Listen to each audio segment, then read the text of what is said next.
साथियों नमस्कार, मैं हूं नीरज पटेल और आप देख रहे हैं नेशन जनमत। जिन लोगों को योगी आदित्यनाथ जी का राम राज्य अभी तक न समझ पे आया हो वो ये दो तस्वीरें गौर से देख लें। एक तस्वीर में हाथ में हथकड़ी लगाए हुए जो शख्स दिखाई दे रहा है ये पत्रकार है। इसका गुनाह ये है कि इसने योगी सरकार की मंत्री गुलाब देवी से सवाल पूछ लिया था, वो भी अपने गांव के विकास कार्यों को लेकर। और दूसरी तस्वीर में जो शख्स दिखाई दे रहा है ये हिस्ट्री सीटर है।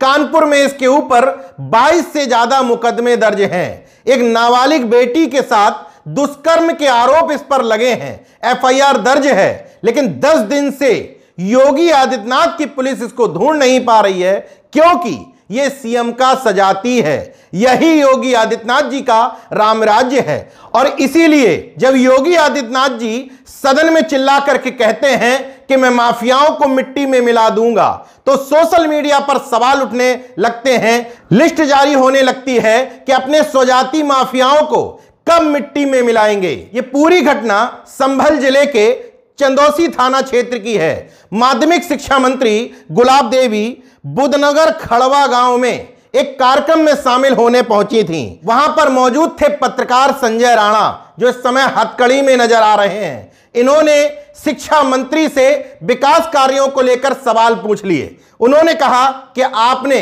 मंदिर में शपथ ली थी कि इस गांव के विकास के लिए 70 लाख रुपए भेज रही हूं, लेकिन इस गांव की सड़कें कीचड़ से सनी हैं, इस गांव में शौचालय नहीं बने हैं, तो ये विकास कार्य कब होंगे। मंत्री के विरोध करने पर उन्होंने गांव के लोगों से पूछ लिया कि हाथ उठा करके बताओ मैं जो कह रहा हूं वो सही है या नहीं।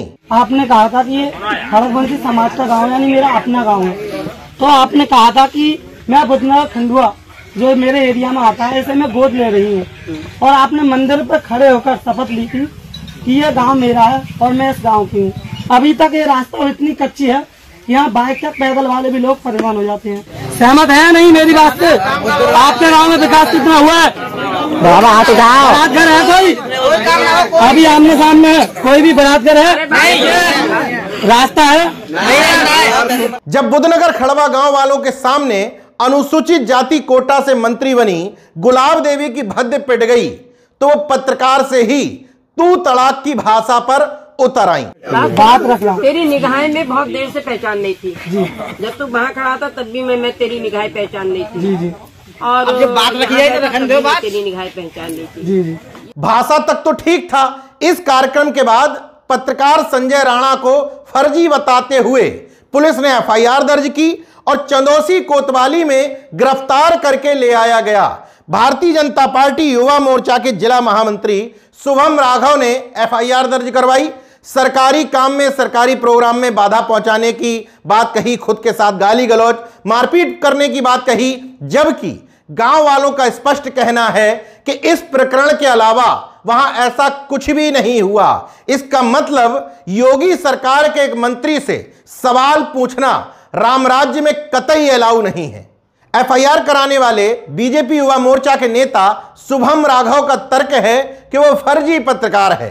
चलिए मान लेते हैं कि वो फर्जी पत्रकार है, तो क्या स्थानीय जनता को अपने क्षेत्र से जुड़े विकास कार्यों के बारे में सवाल करना अलाउ नहीं है? क्या वो अपने मंत्री से सवाल जवाब नहीं कर सकते कि आपने ढिंडोरा पीटते हुए 70 लाख रुपए इस गांव को देने की बात कही थी, तो इस गांव में विकास कार्य क्यों नहीं हुए? मान लीजिए पत्रकार नहीं है, वो स्थानीय व्यक्ति था, तो स्थानीय व्यक्ति को सवाल पूछने पर क्या जेल में डालने की परंपरा उत्तर प्रदेश में शुरू हो चुकी है? यहां इस बात का जिक्र जरूरी है कि पत्रकार संजय राणा जिस गांव के विकास कार्यों की बात कर रहे थे वहां ज्यादा संख्या में खड़गवंशी समाज रहता है और खुद पत्रकार संजय राणा ओबीसी में आने वाली खड़गवंशी बिरादरी से आते हैं। आजादी के 70 साल बाद इस समाज से पहले विधायक बने हैं महेंद्र सिंह, लेकिन पिछड़े समाज की अन्य जातियों की तरह खड़गवंशी समाज भी अपने ऊपर छत्रित्व लादे हुए है। इसलिए भारतीय जनता पार्टी का वोटर भी है और इसकी दशा दिशा भी बेहद खराब है। अब जब उनके ही समाज का एक जागरूक व्यक्ति विकास कार्यों में सवाल पूछने पर हथकड़ी लगा करके थाने लाया जाता है तो इस समाज को भी समझ में आ रहा है कि यह योगी आदित्यनाथ सरकार का दोहरा चरित्र है।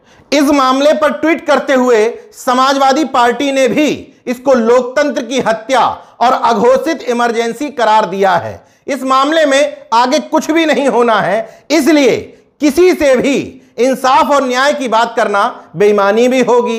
ये दलाल मीडिया भी उस पत्रकार के साथ खड़ा नजर नहीं आएगा, क्योंकि उससे उनके आका की बदनामी जो हो जाएगी।